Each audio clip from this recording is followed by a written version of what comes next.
Prior to about 530 BCE, Greek pottery was typically decorated with the black figure technique.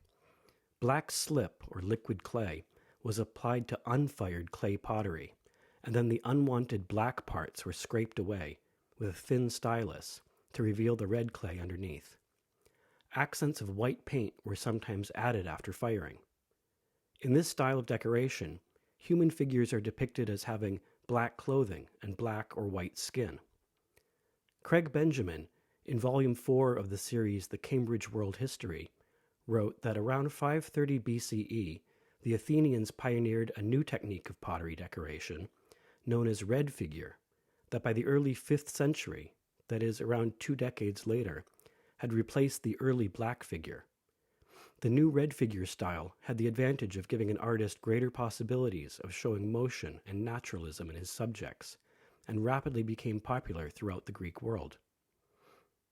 In red figure pottery, the red clay pot is left untouched in areas that are supposed to be in the foreground, like people or animals or objects, and the background and details on the foreground objects are painted with the black slip. The transition from black figure to red figure pottery in ancient Greece began around 530 BCE in Athens, in the workshop of the potter Andokides, by a person known only as the Andokides painter. By 500 BCE, red figure had largely supplanted black figure, becoming the dominant style for fine pottery until the late 3rd century BCE, so a couple of hundred years.